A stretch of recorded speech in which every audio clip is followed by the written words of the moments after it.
Good evening. I'm Cynthia Hoven, and this is the 7th week of our lecture series, An Anthroposophical Path to Inner Work. I'm very glad to be with you again.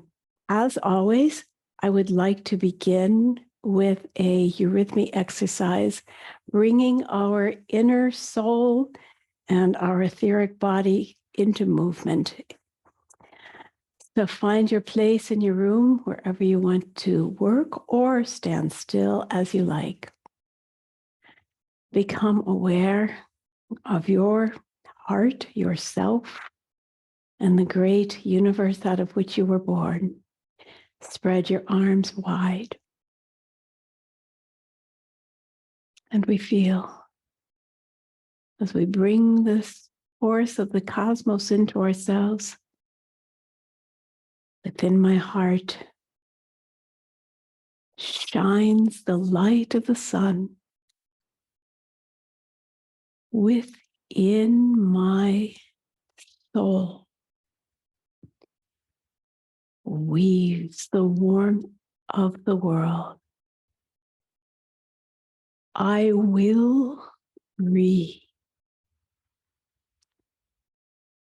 the light of the sun.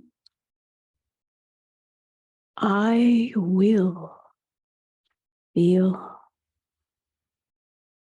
the warmth of the world.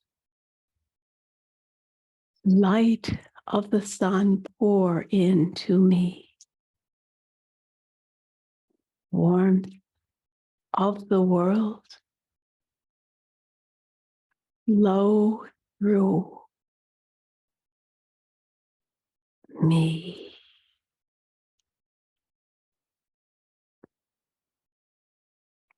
And in this moment of introspection, feel yourself centered and engage your inner spirit self, looking for growth and inspiration. And I have a verse again for us tonight, a verse by Rudolf Steiner. And in this verse, he speaks of the fact that we have deep mysteries to unveil before we get to a real perception of our core being. And this is the verse. I look now into the darkness. In it, light arises, living light. Who is this light within the darkness? It is I myself in my reality. This I reality comes not within my earthly life. I am its image only. Yet I shall find it once again when I have passed through the door of death. And I'll speak that one more time. I look now into the darkness. In it, light arises, living light. Who is this light within the darkness? It is I myself in my reality. This I reality comes not within my earthly life. I am its image only.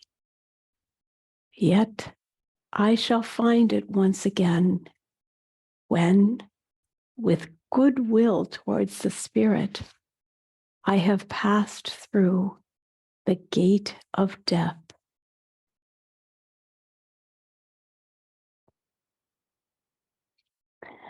And we learn in studying the works of Rudolf Steiner that the I that we have in our everyday existence is only a pale image of small candle, bright but small, an image of our true I am, which we only gain when we're able to really do our spiritual work and enter into that spiritual world. Only then do we truly find our core self. And even that is not the I am. That is the I am of Christ, the I am that we will evolve to as a humanity in the distant future. I am its image only, but we are growing that I and learning and developing it. So with that as a background, let's begin this study tonight. And once again, with as much concentration and mindful presence as you're able to muster.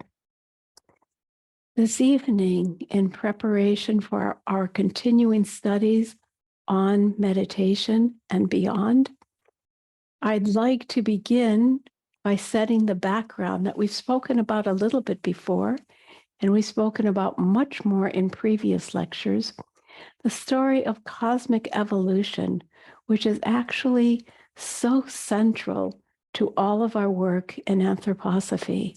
It is really that which sets the stage for what we're doing now. And if I try to put this whole story of cosmic evolution in as small a picture as possible, I will say we have come into being bit by bit. And this I, which we're going to develop into, has always been held for us in the mind of the spiritual creator.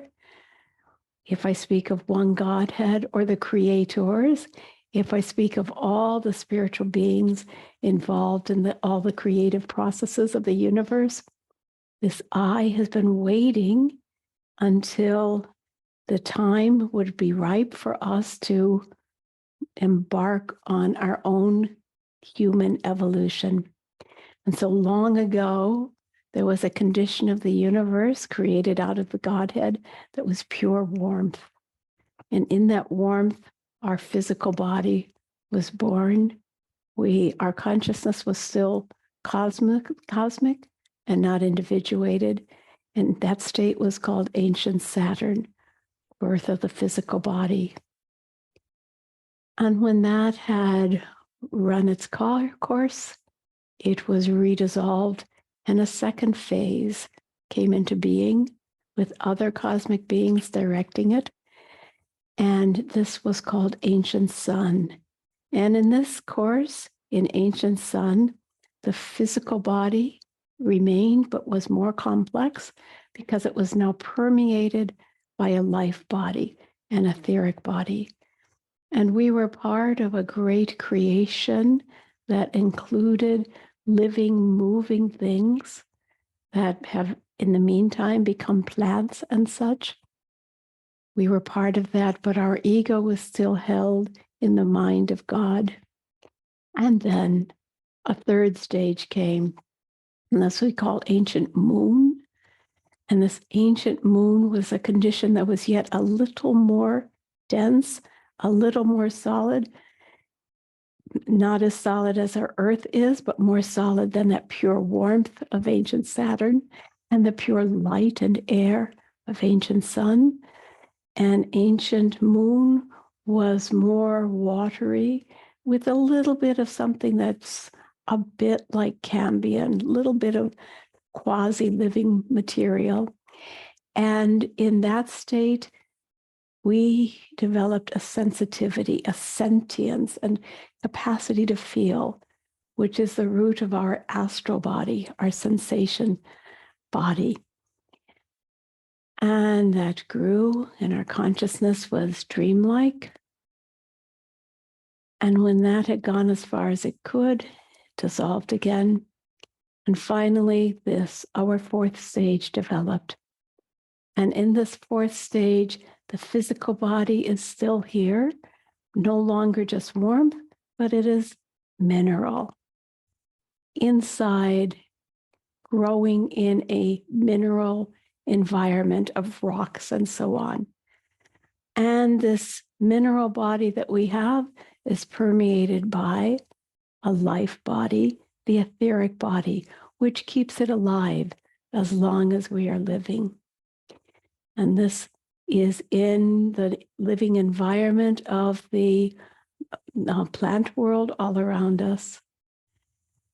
And then another stage of this earth came, and this etheric body was permeated by the astral body, and this developing temple that would become the temple for the human being began to be sentient, began to be able to take things in and experience, also take food right inside and eat it.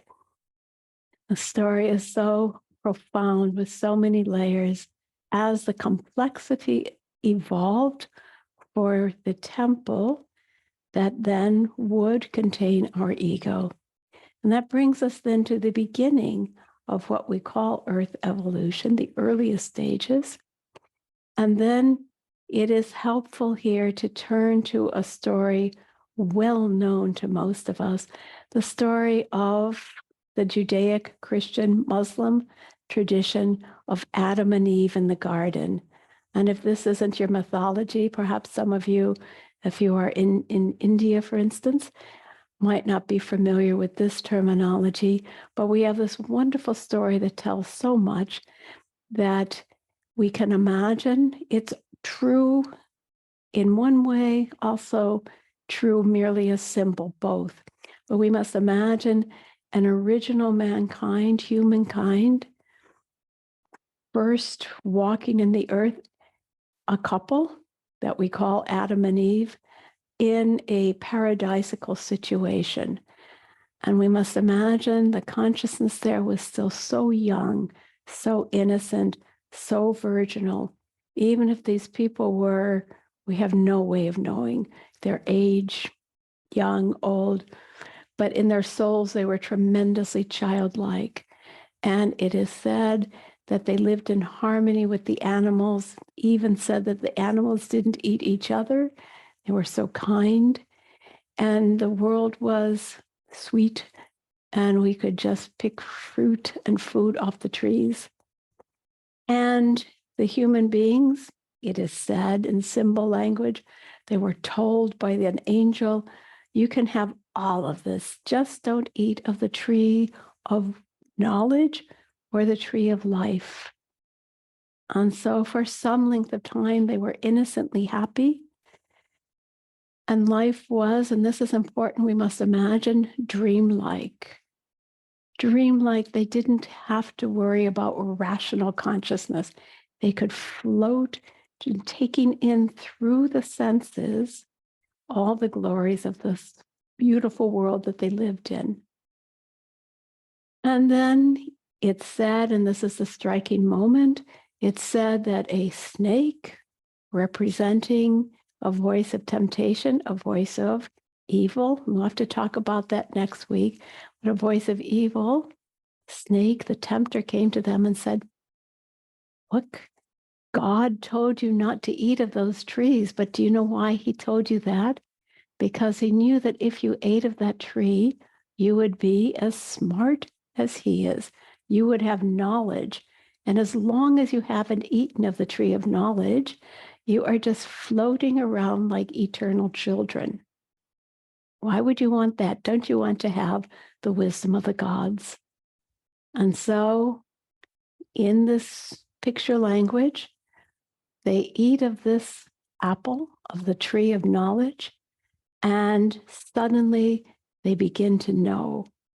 And here is the crux of the story, that knowing means that they no longer live in innocence.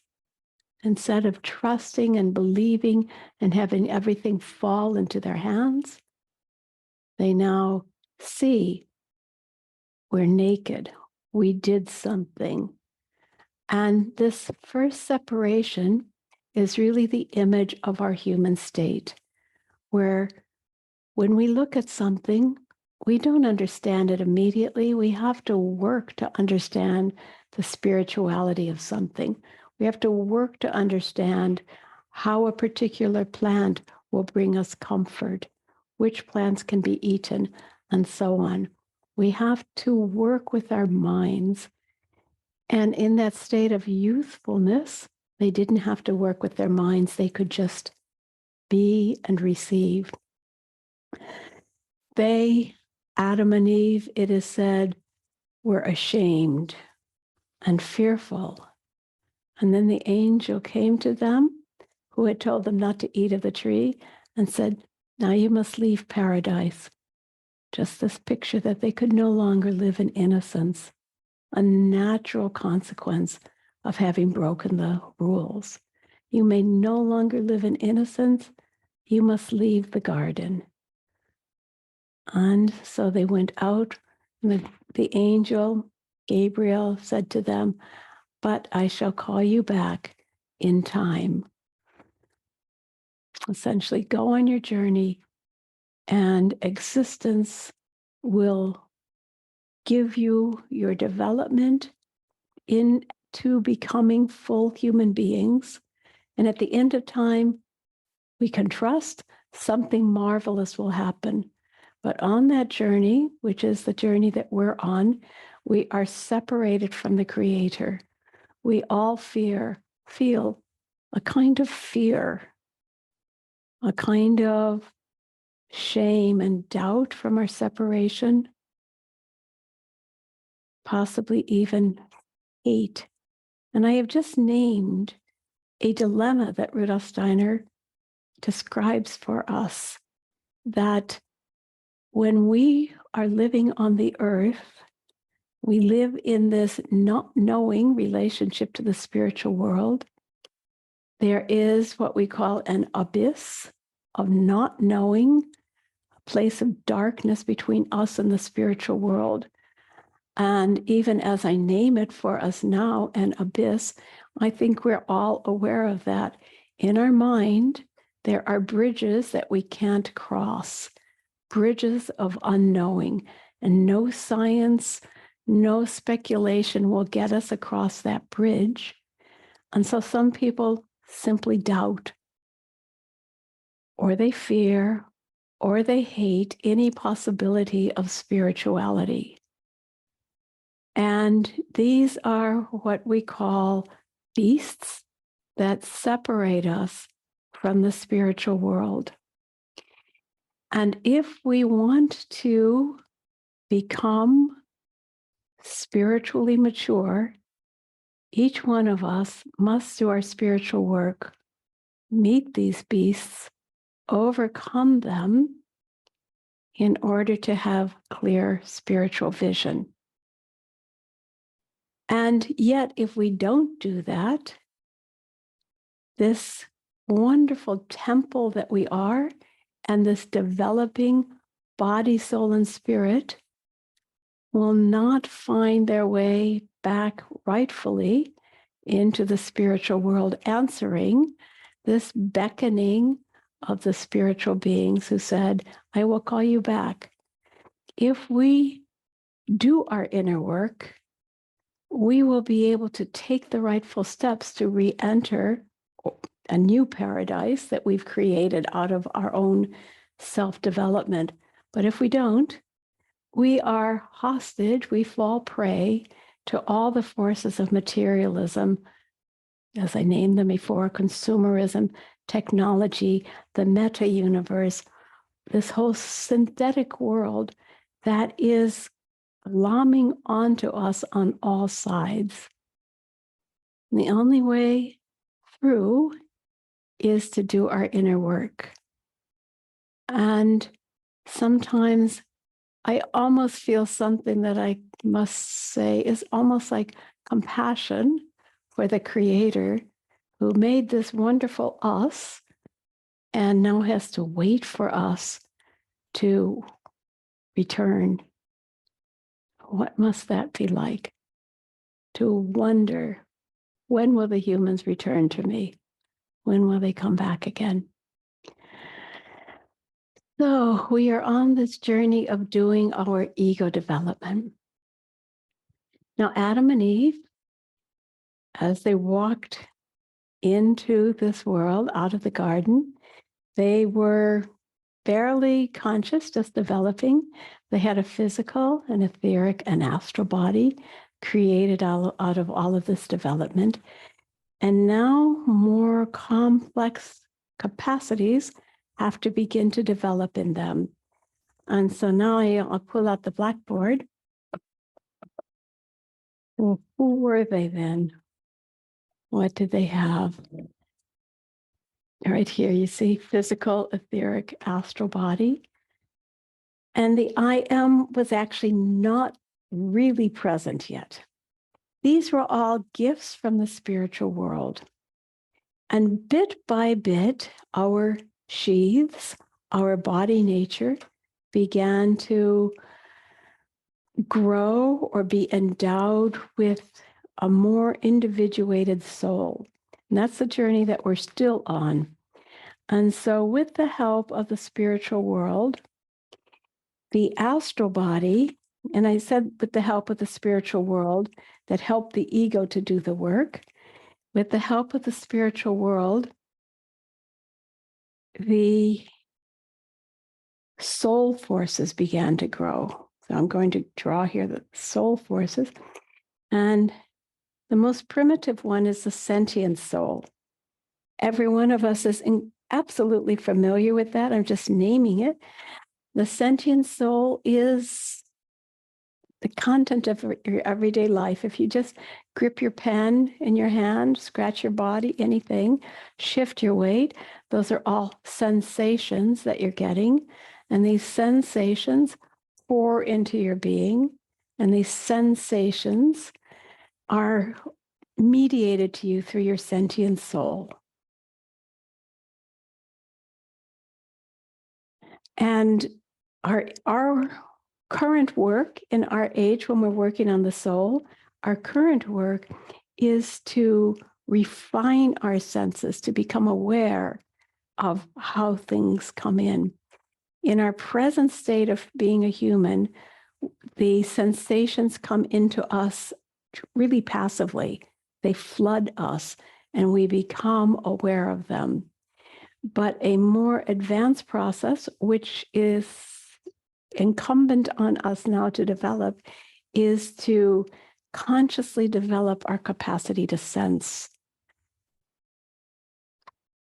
And we can imagine that Adam and Eve, in sensing, when they looked at the trees and the forest and so on, they could see the spiritual beings, the elemental beings that were around them, the fairies in the garden, the devas, whatever. They could see all of these forces.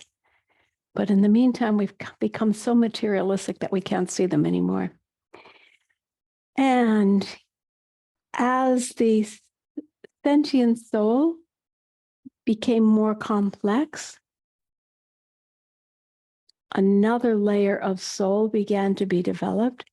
And this is the mind soul. I could call it the heart, mind, soul. We in English always stumble to find the right name for that. The mind, soul, heart, mind, soul. German has a much better name for it, the Gemüt soul, that part of us which understands things from within, even if we don't clearly cognize them, but we understand them with a feeling understanding. But what that is, it's much closer to us than we think. It's actually more difficult to define it than it is to recognize it. Just grab a pencil and then put your pencil down, and you can exactly remember that sensation of the pencil. You can exactly remember it. And you can imagine the meal that you ate many hours ago, even though it's not there. The mind soul is the content of your consciousness independent of the things that are pouring into your senses right now. So even your mind soul is even remembering the thoughts that you had 5 minutes ago, yesterday, your dreams. The mind soul is remembering all the things that have been inscribed inside your consciousness in your life. So that's not hard. And yet, you can imagine Adam and Eve and us long ago were able to have very clear pictures when the sentient soul was clean and clear, and what came into us was clear. Then the impressions that we harvested inside of ourselves were also clean and relatively unproblematic. And yet each of these is experienced as if a kind of veil is separating us from the direct perception of the spiritual beings, the devas, and so on. Instead of seeing the devas, we're getting better at seeing what's going on inside me, inside our souls, but that's at the expense of having direct insight of the spiritual world. And that reaches its culmination in our present time when the ego works all the way down into as it's working as to be as incarnated as possible. I say that deliberately. When the ego is only having sensations, then the etheric and physical are working according to their God-given guidance. When the ego begins to work down into the etheric body, then the ego is working, it's getting more involved in life practices. It has to work more consciously with rhythms, for instance. It has to tell the body when to eat and so on. No longer do we just graze like an animal. We penetrate the etheric body with more activity. It's no longer as innocently blessed, but it's getting more grounded. So the ego is becoming more earthbound, for better and for worse. And then when the ego goes a step deeper, it develops the next level of soul, where, as many of you know, we are currently engaged in the consciousness soul. And in the consciousness soul, we could say the last shoe has dropped. This is really our time, our age, our task, that we have really been split from the Creator at this point. We cannot, with our normal present day consciousness, see God, see the Creator. We can see our thoughts. We can build castles of thoughts. Our castles of thought can seek God or deny God. Our castles of thought are brilliant and mighty, but we are independent. And as we've talked about before and will continue to talk about, becoming this conscious as we are now, as conscious as the physical body is, separated from the life, the welling life and all. Physical body carries death in it. So does our consciousness soul touch on the mysteries of death. It's no longer blessed with visions of spirit. And as I said a few minutes ago, if we don't claim that by doing our inner work, then this whole little stack of dominoes, this whole tower that we are, will crumble and fall prey to all the forces of materialism. And we'll talk more about that next week and the weeks to come,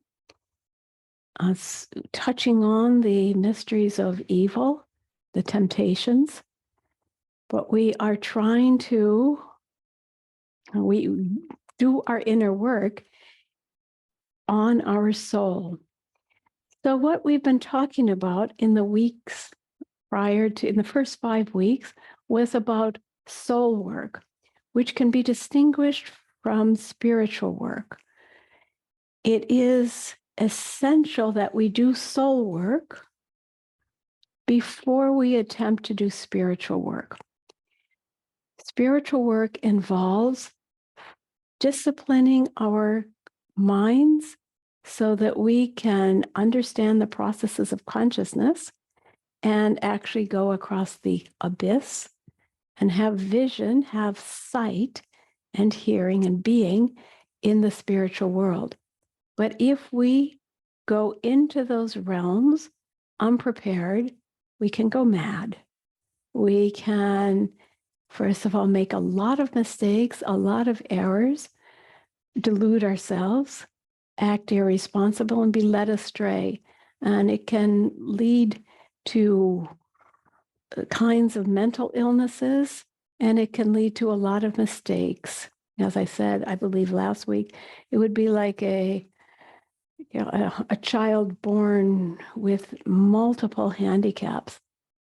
We need to clean ourselves all the time that we're working on our spiritual journey. So I'll pick up there in just a second. But in the state of mind that we have right now, we have, as we all know, thinking, feeling, and willing, which are all involved in various ways with these soul capacities. Thinking is the least alive until we do spiritual thinking, which is living thinking. But on its own, especially in our time, thinking in a materialistic world is dead thinking. Our task is to enliven it. To do that, we have to pay attention to thinking and not just let it happen automatically. To do that, we have to discipline our thinking with will forces, really work ourselves so that we pay attention to our thought, and we're practicing that, right? With the meditating or holding a pencil in our mind, the first of the 6 basic exercises is working on bringing willing into your thinking. But we also want to bring feeling into that thinking so that it's not just powering our mastery of our thinking, but we're also working with it kindly, letting our feeling be the guide for it. Then we also have feeling, of course, which is, we call this a middle realm, and I'll return to that. I'll come to that last. We have willing, and our willing is actually not accessible to our normal consciousness. I can desire to do something. I can desire to touch my chair, put my hand out, touch it, but I'm not aware of the whole process of moving and getting there. I can, but watch myself as I do it. But even in watching myself how I do it, I'm not aware of the muscles and the mechanisms that make it happen. Willing happens. And on bigger levels, sometimes we don't even know. We take a walk and we don't have to pay attention to how we're walking. Our mind can be in the trees or whatever. Walking works for us, and so on and so on. For me, the best way of resurrecting that is through eurythmy, which is absolutely a process of bringing consciousness into our willing. So this is what we need to do. We need to bring thinking into our willing. So we are lucky, those of us who do eurythmy, because that's a real practice of mindful movement. But everyone needs to pay attention to their willing, so it's not just animalistic, not just driven by our instinctual drives, but so our willing is intentional. So we don't do things that we don't choose to do. We practice that with the second of the 6 basic exercises. But we want to also bring feeling into that willing so that what we do is imbued with the personal warmth of our soul intentions.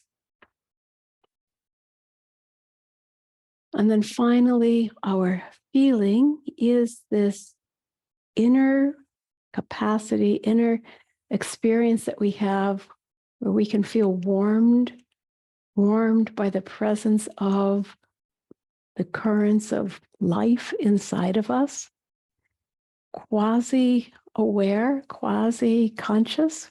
We speak about it as having dream consciousness, but we would like to awaken into that. And so we need to bring both thinking and willing into our feeling life. And fortunately, we are so constituted at this point so that these work together in harmony in our time. They work in a symphony so that if you think something, as long as you're a healthy person, your willing will be morally and ethically aligned with what you have thought and felt. That's before we start doing the spiritual path. On the spiritual path, we work on it to refine it, but constitutionally, we work on that. We are blessed by the fact that these work together, quasi-automatically. That changes when we cross the threshold, when we approach the threshold. And so now I'm going to talk more about our inner work and come to these things and how they appear a little bit later.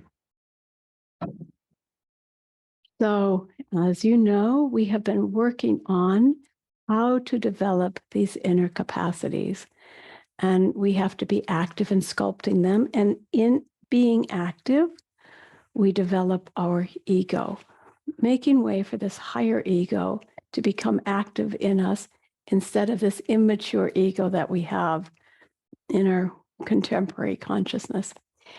So we know we've been working on what we need to develop in our self-work, in our work on the soul, reverence, devotion, learning to distinguish the essential from the non-essential, learning to be in inner quiet, observing your life as if from the outside, deliberately making periods of quiet each day. We need to be totally responsible for our own selves, not blaming, not shirking responsibility, honest with our shortcomings, honest with our failings, and willing to really look at what we do and school ourselves to be responsible. Common sense. And I love this statement. Rudolf Steiner says, actually, common sense is so important for our work. We need to be so grounded on the earth that we have basic understanding of how to work. And once again, I go back to right relationships, my favorite of the Eightfold Path, that we are in right relationship to people, to work, to the environment, to our home, and so on. And of course, some people may also do other exercises. We could go through a lot more in this course, but I don't need to. We're on another part of this course right now. But these that I mention here with the 6 basic exercises are all things that we can all work on. And some of us might need more personalized exercises, but everything that we do should be something that we can have personal insight into. Therefore, we do not choose on the anthroposophical path of inner work, we do not choose to take drugs or hallucinogens, anything that dulls the mind.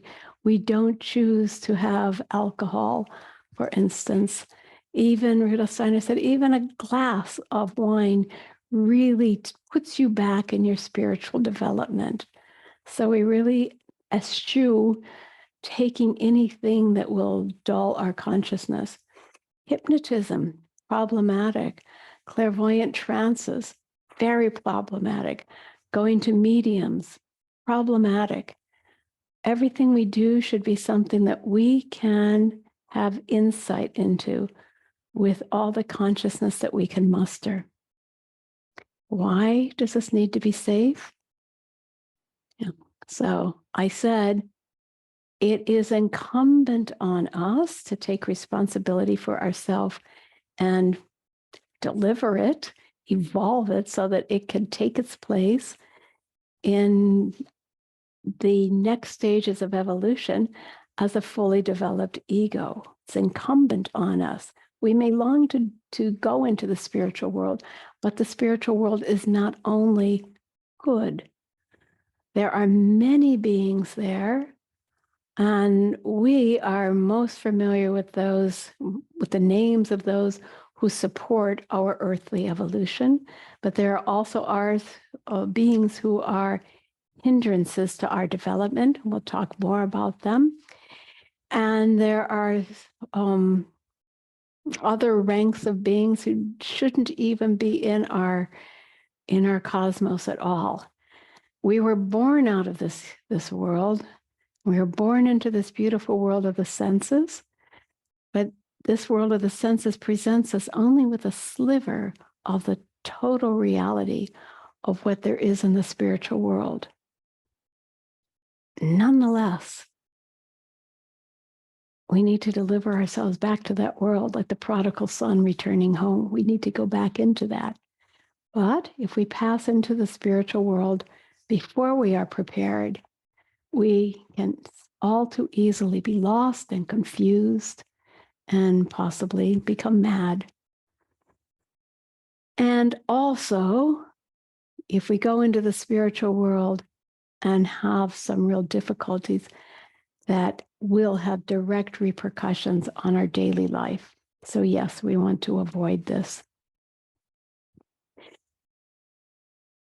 So last week, we began going deeper into meditation, into spiritual work. And you'll remember I said meditation is our only truly free deed.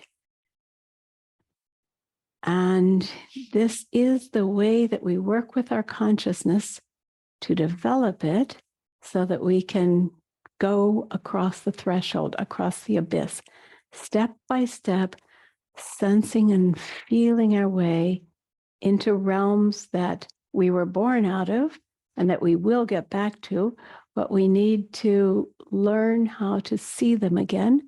And we speak in anthroposophy and in spiritual science of supersensible sense organs. So we began with imagination, and you remember that. We had the imagination of the blue point inside a yellow circle. And we had the words, I am in God. And then we had the inverse picture of a yellow point inside the blue circle. In me is God. And in the fullness of that meditation, we first told one picture for a long time. With students, I always do it at least a minute, but in personal meditation, it can easily be 5 minutes, holding that, letting it blossom inside you, and then metamorphose it, turn it inside out, invert it, so that then you will have, in me is God, in me is spirit. And what is important here is not only the picture, building it and holding it and letting it fill you, but also the capacity to metamorphose, because that's one of the primary laws of the spiritual world, metamorphosis and inversion. We also did the Rose Cross meditation last week, and I won't go through the whole thing again, but you'll find it in last week's lesson. But the preparatory exercise, which is part of it, to imagine the growing plant, culminating in a red rose, contrasting it with the red of the human blood, which is not innocent. In the plant, it's chaste. And then inside ourselves, cultivating the feeling, going back and forth between this lack of innocence that we have and the innocence of the flower, going back and forth, finding them in relationship and holding that as an image. And then let that go and replace it with the image of the black carbon cross representing death, which is also a death that needs to happen to our life of desires and passions, and then finding the pure red roses around it. This is our Red Cross meditation, which was done, is still done, but has been done for centuries by the great initiates of the true Rosicrucian path. So the essence of both of these is to build a symbol and to dwell on it, learn to let it move, and then change. And then I'll take us to the next stage of meditation. But first, I want to write on the board, just to be clear, this is another level of consciousness work where the ego, out of cultivated spiritual activity, again works on the astral body, but now creates its fruits in the spiritual world. This is soul world. And now working on the astral body from the spiritual self, we build what's called spirit self, which is capable of imagination. I should write the word imagination there, I won't, but the spirit self is capable of imagination. And then when the ego works on the etheric body, creates life spirit. You remember we did this last week. Life spirit. And then the last one that we will also touch today, when the ego works on the physical body, creates spirit human. And these are, I would like to say to you, these are like thoughts that exist, promises that exist for us in our spiritual future. I will say they've already been designed in the prototype, the spiritual prototype of the human being, beginning with ancient Saturn and all the way through. These prototypes were given and placed in the stream of time in the distant future. And now it's time for us to get there on our own. Spiritual world won't take us any further in developing these bodies. We have to do this. So we develop the spirit self through imagination, and then I'll discuss the next two, life spirit. What we have to do then with our inspiration, we have to learn to do something different with this image that we have made.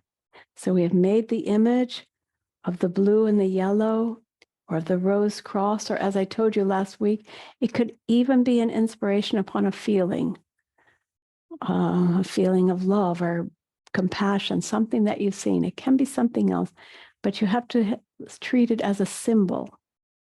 Meditate on it, live in the picture nature of it, and then observe your soul activity in working with that picture. So I've described that to you. Your soul activity of changing the blue into the yellow involved putting feeling will into your thinking so that you could turn it inside out. Self-perceive the activity that you have had to engage, and now dwell on that activity and let the symbol itself fall away. I'll say it again. Observe the activity that you did.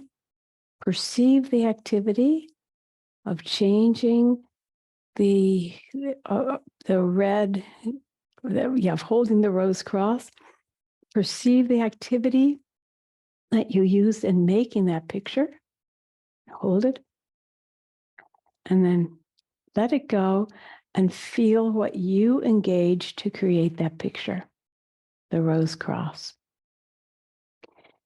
And as you hold that picture of your activity, you begin to discern a different life in that picture that came about out of what you imbued it with. In the process of imbuing it, you have disciplined yourself to have a true image, not an image of some beach lying on the beach in the sun on some remote island in paradise, drinking pina coladas or whatever.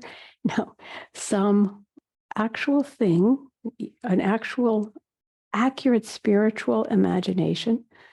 You hold it, you release it, and then you feel what that activity has left as an after effect inside yourself. Rudolf Steiner calls this second stage, a stage of the life spirit, inspiration. And he refers to the first stage, imagination, as image building, spiritual imagery, and the second one, spiritual hearing. And this is not just ear hearing, but it's hearing, sensing a qualitative experience. Not trying to see it with your inner eye, but trying to feel that quality. It rings somehow.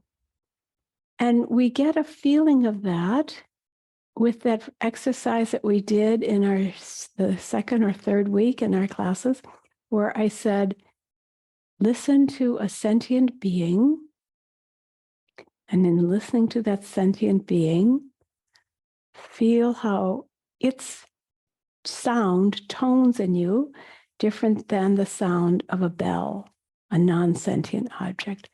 Learn to feel the quality of sounds. And we have an analogous quality of sound listening to these meditations and holding them in ourselves. What is that quality? And then the third step that we'll work on, well, back to that one, listening to the sounds, in both imagination and inspiration, we have to say that our sensations will be delicate and fleeting. And in many cases, especially for us as beginners, they're hard to bring back to the physical world.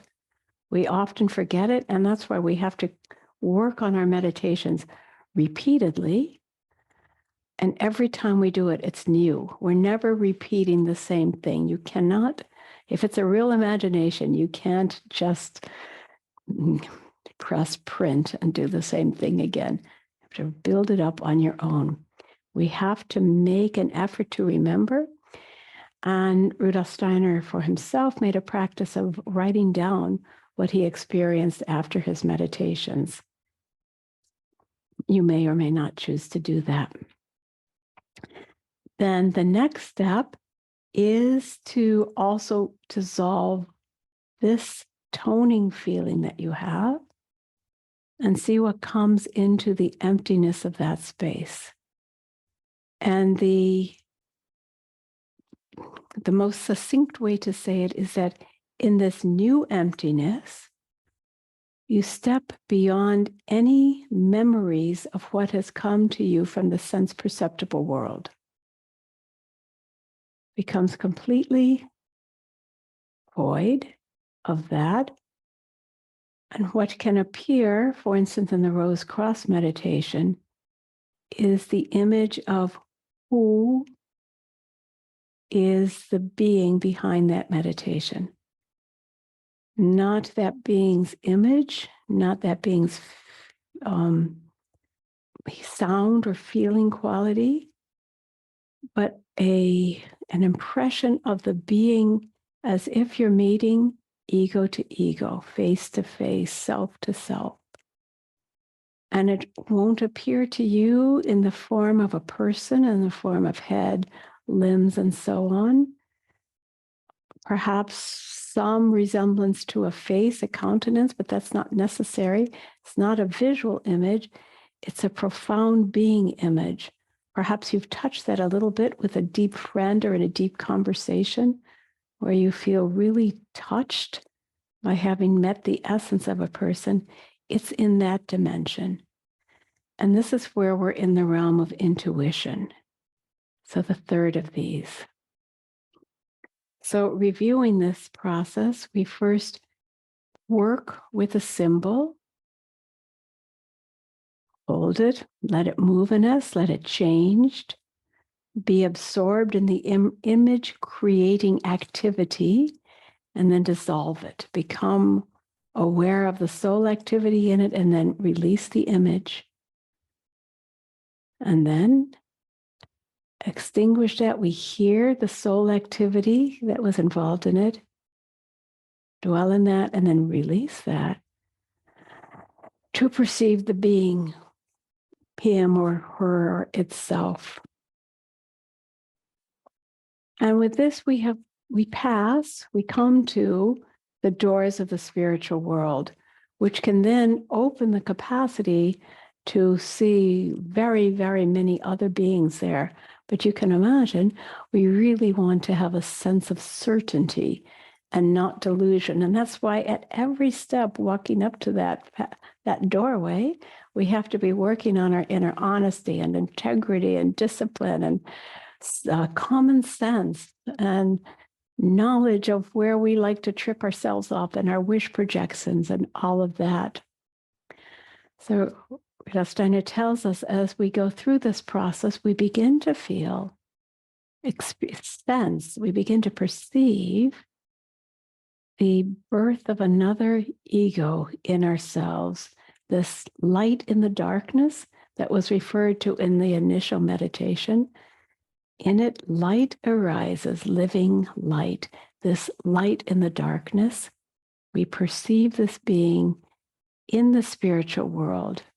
We have the feeling that we've given birth to a new being which stands with us next to our everyday common self. And this new being is much closer to the core of our being. And we will have to learn to see the spiritual world through that being, to become one with that being that develops, that requires ever greater work in our morality, and so on. But in that way, the everyday I that we have on the earth becomes an objective. From the spiritual perspective, that becomes an objective. We see it from outside. And then this higher I can be guided into perceiving the spiritual world. Now, this birth will be, and the old ego that we leave behind are in danger by the sting of self-love and egotism. Those are the stings that attack the ego, every ego. And to be able to overcome that, we need a rigorous will with self-discipline that will overcome that. We need morality. We need ethical strength. And therefore, we must have practiced that at every step. You would not want to be at that point in evolution where you're giving birth to something else which is not morally intact. So you develop that through your integrity. A person without morality, who then gives birth to another I, they become so compromised in the self, they become weak actually. And the confused lower I will begin to dominate supersensible perception, wanting to see things, looking for glorious insights, initiations, and the person will be confused. Once again, we see how important the 6 basic exercises are at every step along the way. And in describing all of this, and once again, I'm referring very, very extensively to the 5th chapter of Esoteric Science, but in referring to this, Rudolf Steiner says, we must understand at each one of these steps that even if we don't have clear insight into the spiritual world ourselves for a long time, which we need to develop, we must get there in this lifetime or very soon. Even if we don't, a very valid, a very true, a very certain, a very real alternate way to get there is by studying spiritual science, reading the books. And so we must never underestimate the importance of spending time at least every week, better every day, reading some of Rudolf Steiner's works of these really clear descriptions of the spiritual world. Yes, in some way, it's like weightlifting with your consciousness to work these concepts, but it's so important for learning how to think spiritual thoughts. And even thinking with Rudolf Steiner, these long sentences, even learning to think them is practicing. It is an activity of thinking beyond the sense perceptible world. When we think spiritual thoughts, when we read a book and understand a sentence. So if you spend an hour on the book, but can only honestly get through one paragraph, don't worry about it. And I promise you, it gets easier with time. Not necessarily that you understand everything with time, but you can deal with these long paragraphs a little bit quicker with time. Now, when we come here to this threshold of the spiritual world, we're beset with another problem. And that is that our natural harmony between thinking, feeling, and willing, the way that they're bound together in us as three soul forces, three soul capacities, fall apart at the threshold to the spiritual world as we cross at that abyss. And Rudolf Steiner tells us, I mentioned this a few weeks ago, we'll come back to it again, that in this age of our consciousness soul, truly dramatic things are happening to mankind, to humanity. And we are all, as a humanity, being called to take these great steps across the threshold by doing our inner work. And as I said earlier in this hour, if we don't do it, the meta universe, the synthetic reality or the computer reality would be more than happy to take all of your sacred spiritual bodily energy hostage. This is not the same as your incarnation 100 years ago or 500 years ago or 1,000 years. This is a very important incarnation because in this lifetime, the threshold to the spiritual world must, out of a spiritual lawfulness, be opening for us. We are all having dreams, impressions, sensations that come from the spiritual world.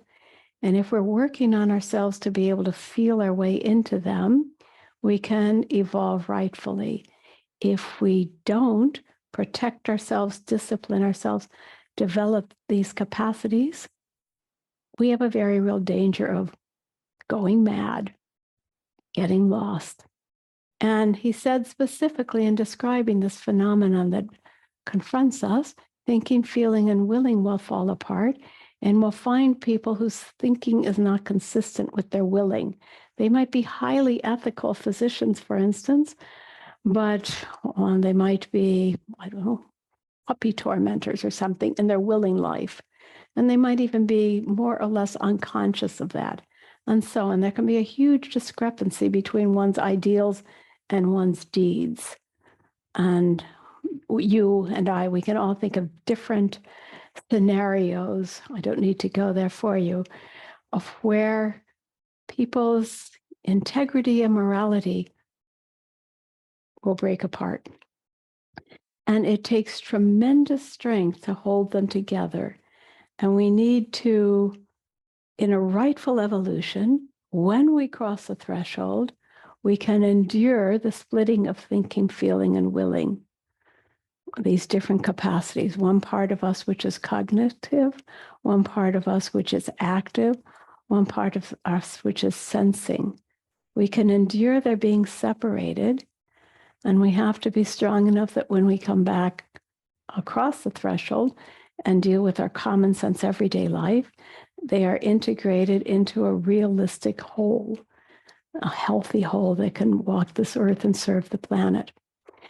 So these are the dangers that we have. And to quote Rudolf Steiner, if the ego proves too weak to hold the thinking, feeling, and willing together, the soul is torn apart in different directions by three personalities, and the inner unity comes to an end. But in a person who can endure this and go through this threshold healthily, the entire cosmos appears as a thought structure. This is really this whole thought that holds all the universes together. It's a thought that contains all the archetypes of our existence. Go back to the quotation. The entire cosmos appears as a thought structure that confronts us, just as the world of plants or animals confronts us in the physical domain of the senses. The entire cosmos appears to us as a thought structure that confronts us just as the world of the plants or animals confronts us in the physical domain of the senses. So this whole journey this evening brings us to the threshold of the spiritual world, this abyss. And even with all of these preparations, we are compelled to take stock exactly of who we are. And I'll just lead us to this experience now, and next week we'll pick up here. But Rudolf Steiner says, before we are permitted to cross the threshold in a rightful way, not the societal way, which is endangering us, but in a rightful way, we will and should be confronted with our doppelganger, our double self, a very real shadow self that is attached to us. And this being is called the lower guardian of the threshold. And this guardian is with us always. It's the shadow companion to our being now. And this guardian's place in creation is such that he hides the darknesses of ourself from us until we are aspiring to cross the spiritual world, at which point we are no longer justified in shutting our eyes to our shadow self.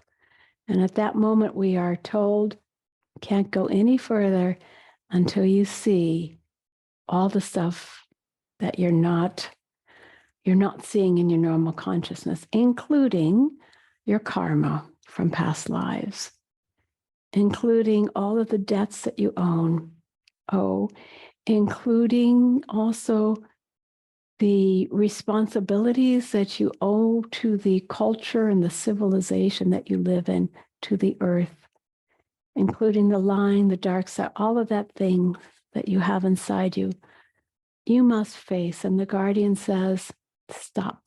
You can't go any further. You would harm the spiritual world if you came in with that stuff, and you could not endure that condition if you weren't ready for it. So as I listen to all these words that I've brought to you this night, I am aware of how they are powerful. And one might even say, why in the world would I want to cross the spiritual threshold? And I have to say, you would want to do that in order to evolve yourself. Because if not, this extraordinarily sacred gift of existence that has been given to each of us will no longer belong to the good gods. It will belong to a shadow world. So this is a lifetime for us to get on it. All right, having said that, let me say the verse again, the meditative verse. Let's do a little eurythmy, and then I'll take any questions that you have, and then I'll process this this class and create a video for it, send out a link to it, including the link to last week's misdirected recording, the improved version. All right. The verse that I spoke will have a different meaning for you now. I look now into the darkness. In it, light arises.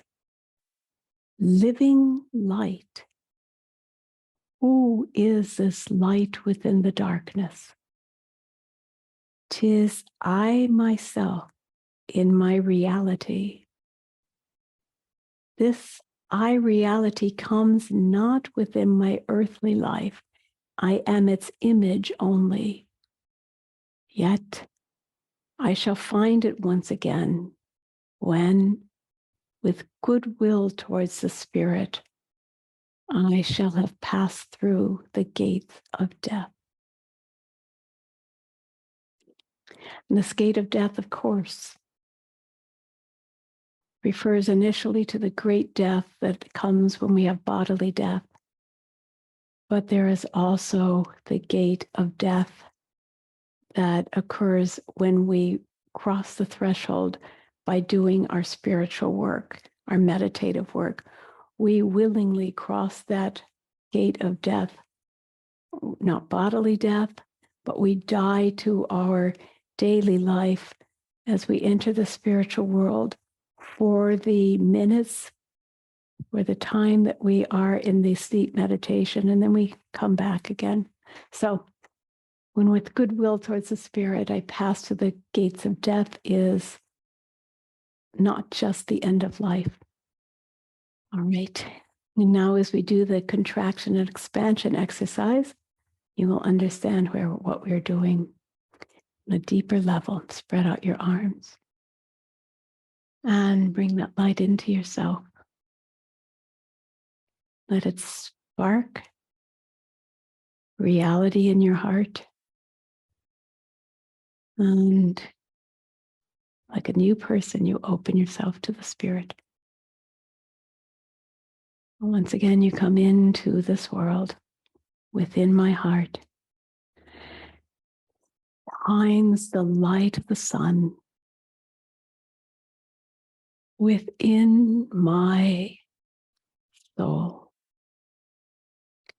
Weaves the warmth of the world. I will breathe the light of the sun. I will feel the warmth of the world. Light of the sun pour into me, and warmth of the world flow through me. And you stand in peace.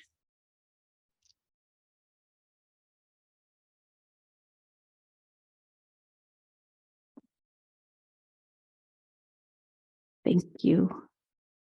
Thank you very much. Michelle, do we have any questions? We have a question from Neetu. Neetu says, I wonder if there is a difference between individual morals and world morals. Can you shed some light on it? Yes, this is actually a very large question, what the roots of morality are. And I would say our morality is, first, we must find it out of our own consciousness work. Find where we resonate with the deep core of existence, of being. And that morality, we will discover, is aligned with the creative thoughts and wills of the hierarchies. But this is not the morality that it will ever be dictated to you by an authority, by the state, by a particular church. This is old-fashioned morality The morality of the present day consciousness soul person comes from the conscious work of aligning ourselves ever more truly to our individuated essence.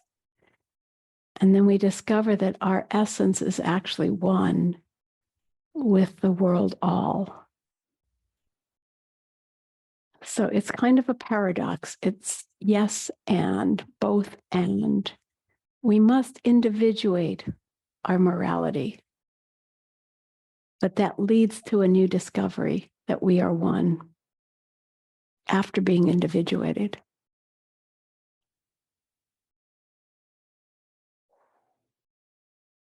Thank you. And if we have no more questions, then I want to thank you. And I hope that this is serving you on your spiritual journey. Pleasure to be with you. And next week, we'll go a little more deeply into questions of the double, guardian of the threshold, good and evil, and the like. Thank you so much. And I'll see you next week.